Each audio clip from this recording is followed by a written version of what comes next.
This program is brought to you by the Genesis Communications Network, a world leader in talk radio since 1998. Visit GCNlive.com today.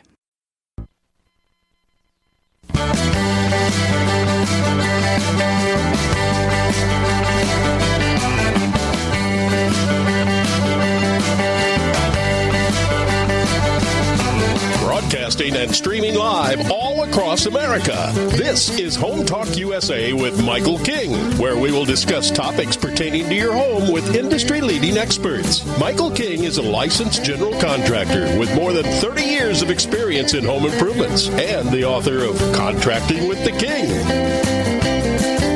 Join us this hour for our segment Invent America with your co-host, the inventor lady, Rita Crompton. Discover what's next in the home improvement industry and explore new products and innovations. Or if you have that next great big idea, learn what it takes to bring your invention to the world. As Michael King and Rita Crompton talk to America's inventors and innovators. Remember, the America of tomorrow is being invented today.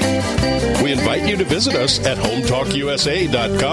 One of the best resources for home improvement information around today. Your best life begins with your best home, and there's no place like Home Talk. That's HomeTalkUSA.com. And now, we proudly present Invent America from the #1 home improvement radio program in the country, Home Talk USA, with your host, the Cajun contractor, Michael King, and his co-host, the inventor lady, Rita Crompton. Yeah.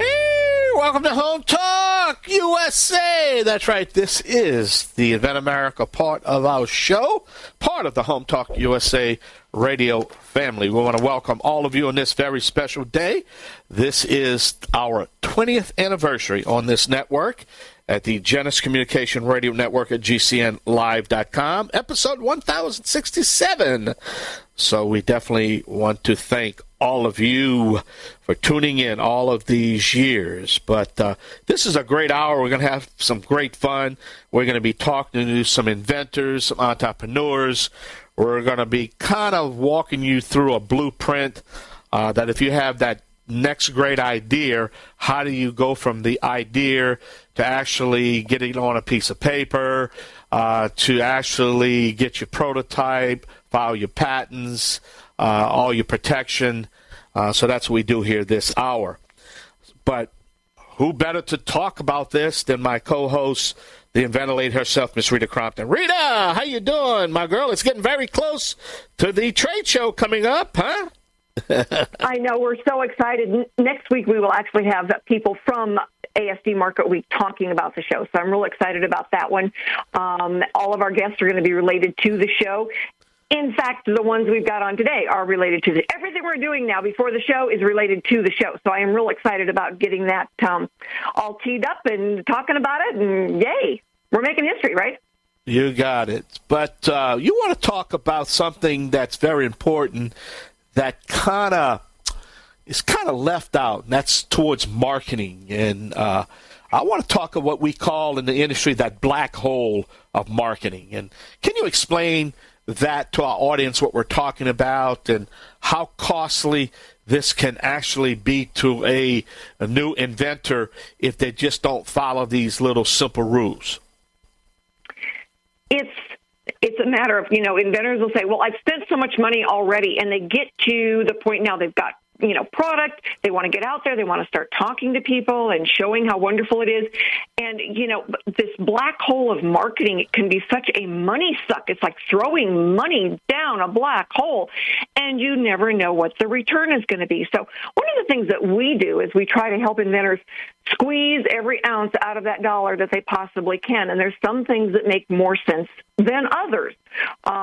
You're better off going to a professional trade show, hence the reason we're going to ASD Market Week. Your dollar return going to a show and talking to people face-to-face is so much greater than, hiring a marketing team, doing a crowdfunding campaign. All of those, you put money into them, you rarely get to talk to the decision makers. And here at a trade show, you do talk to the decision makers. But, inventors, by the time they don't realize when they're going to, file a patent, get prototypes, maybe get some units made, but they don't realize, Michael, that marketing can be more expensive than everything else put together. Yeah, it's scary. Especially if you decide not to license it out and to manufacture and sell it yourself. So that's, you know what I'm saying? Yeah, I've got people coming up to be on the show that are going to be talking about, I've got 5,000 in a warehouse someplace, and I don't know what to do with them. Yeah. And nobody knows I'm there. It's like, that old movie. It's like, build it and they will come. No, they don't, because they don't know you're there. Yeah, and that's the thing that we try to do to explain that, and another thing, how can I say this and be nice? And I'm a nice person, you know that, Rita. But at the end of the day, let's face it. Let's talk about the marketing part of it. When things are bad, when the economy is off the way it is right now, and we all feel it, the crunch, gas prices, things are high. It's amazing that when things get bad and rough or off, the first thing that a CEO wants to do is cut marketing. First thing, let's cut marketing. I know. And that's the last thing. That's the worst thing. And that's what we try to tell them, is that y'all want to market when times are good, but realistically, when times are good, you really maybe need to market a little bit and just keep the name out there. But when things are bad, like now, and I'm not over-exaggerating right now, I'm telling the truth, things are bad. And the first thing they want to do is, cut off marketing.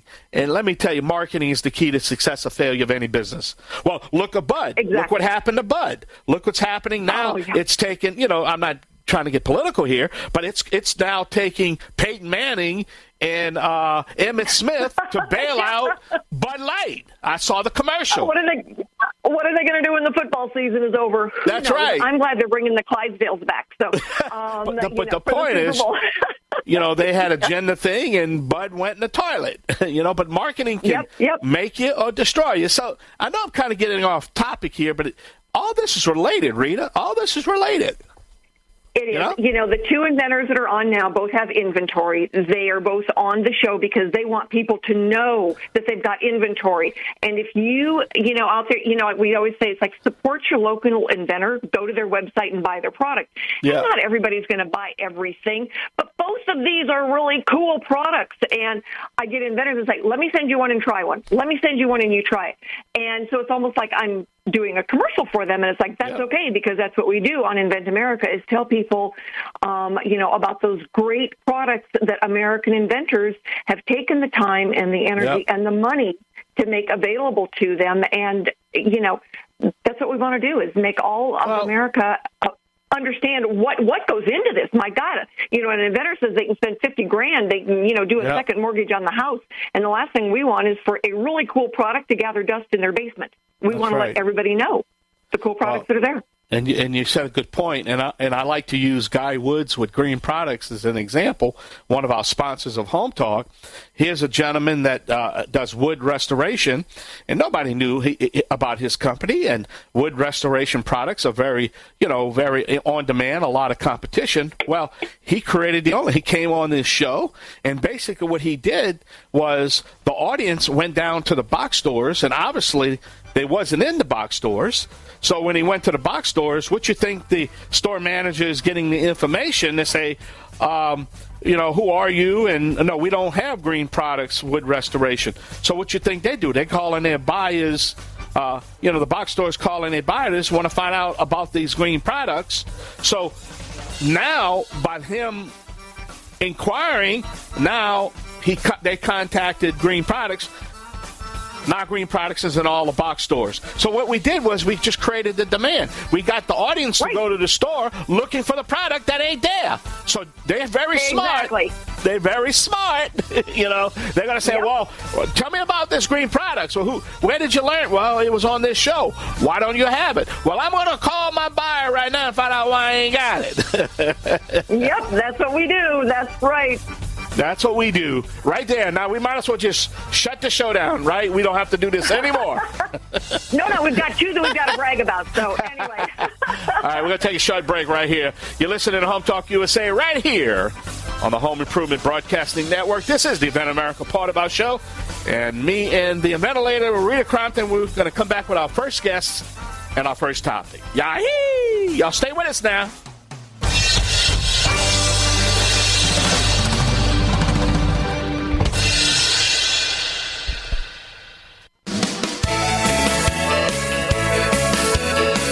Welcome back to Home Talk USA with Michael King. Do you have questions about your next home improvement project or home repairs? Now you can chat with verified home repair and home improvement experts in just minutes. Get the help you need by visiting HomeTalkUSA.com. One of the best resources for home improvement information around today. Your best life begins with your best home, and there's no place like Home Talk. That's HomeTalkUSA.com.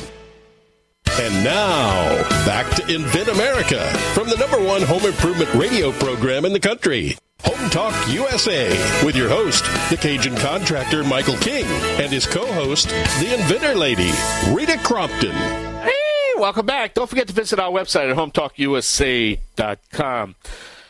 All right. Rita, who's our first guest?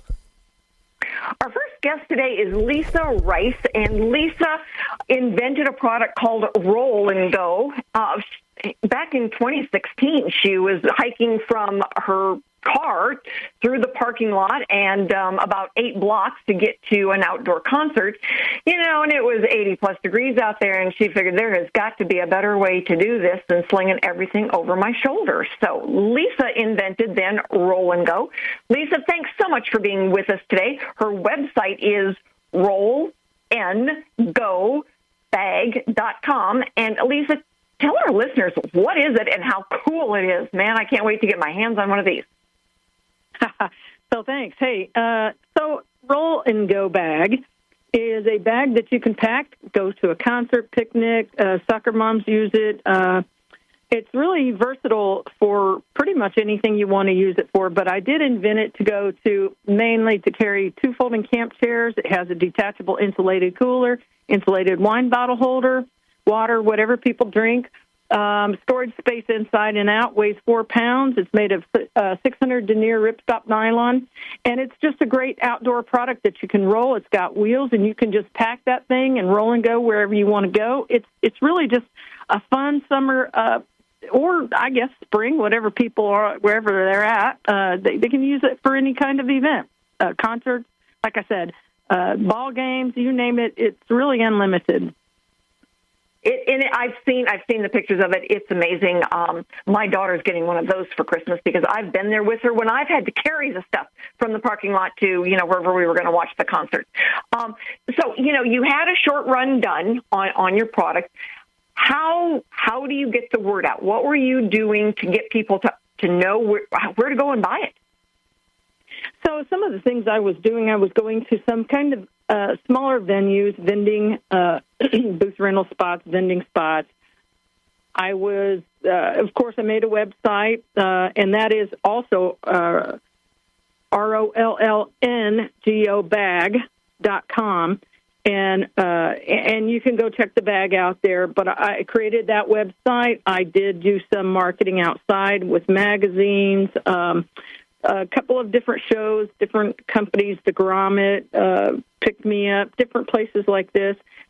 Some people found me. Shark Tank found me, contacted me, but there were some things that went with that didn't quite work out. But it's not over till it's over. So basically, just that type of marketing. It's basically what I did. It's hard. Word of mouth was huge too. Yes, I am sure that it was. And it's, I've seen inventors that have just spent so much money by the time they get there, they don't have anything left on license. They'll say, right. I want to license my product, but I don't have any money left. And it's like, there's a problem there because, it can cost more to do the marketing than all the other stuff combined. Right. Marketing is it can be an expensive venture for sure. Yeah. Well, the one that gets me is, there's things that an inventor can do, but the one that gets me is they're hiring a marketing firm to do it because that is like a major black hole and suck of money. What did you, if you had to itemize the things, you build a website, yes, it's like if you don't have a website, people don't think you're real. It used to be if you didn't have an address, they didn't think you're real. So when you build a website, you still have to drive traffic to the website. what, if you had to go down the list of what you felt was the best money spent, what was it? Well, honestly, I did do some Facebook push out, which I thought was helpful. I also I did some unconventional things. I found a magazine. I went through the back of a magazine that was basically sports, and I thought this company might be a great company. I called many, many different shops. I think that was some of the best money. I can't think of what it's called, the advertising people where they put your name on a pen or a product like that. That was probably the best money I spent. I can't think of the name of those companies. But, you put your name on a pen or they'll put your name on a hat and they'll send it out to somebody, however, 500 they order, whatever they order. That was really, really well spent because I did pretty well with that, honestly. Good. Little things that can help our inventors know what is an option. Sometimes they'll pick it, sometimes they won't. What's next for Rollngo? What's next for Rollngo? That is a good question. I don't quite have the answer for that because I'm still revamping it. I'm putting it all together still. I think I'll obviously go back into some more marketing, pushing out, probably revamping my website a little bit. And what I also have considered doing is going back to old customers, communicating with that database to find out how successful their product was, what they thought of it, see if they're ready to reorder. Just trying to go back to some of the things I did do before, maybe reapplying for Shark Tank. Not really 100% on it yet. Yeah. If I'm just well, it will be fun to see what happens. We will have some video with you. See, you were supposed to say, "Oh, I'm going to be on the radio." Was what's coming next? But we've already got you on the radio, so we're going to help. I was going to say, get you out there. Yeah. Yeah, we're already there, and that was my next big venture. So yes, and I love it. I'm grateful for it. Well, Lisa, I could tell you, just keep your options open, and that's what you got to try to do. Don't close the door to anything. Just always listen and always prepare. And I like the idea of going back to your old customers. Yeah, that's good, and you can get some feedback. And not only feedback, they might have some advice for you how to make it better, how to redesign it. You never know, But thank you again for being on the show. We got to run. Lisa, how can we get in touch with Lisa? Rita? Well, she's got an email address of rollngoinc@aol.com, and you can also go to her website, rollngobag.com. Or you can link on me, and I'm going to post it for you so that you can actually go and find her real easy. Rollngo Bag. Good. ROLLNGOBAG.com. Gotcha. All right, Lisa Rice. You can get that. Good luck. All right. Thank you, Lisa Rice. All right. We're going to take a short break. We're going to have to come back with another guest, another topic right here. Thank you, Lisa. Got to run. Got to pay some bills. Bye-bye now. All right. All right. We're going to be right back right here on the Home Improvement Broadcasting Network. This is the Invent America Show. Me and Rita Crompton, the Inventor Lady, will be right back with another guest, another topic. Yeah, y'all stay with us now. You hear?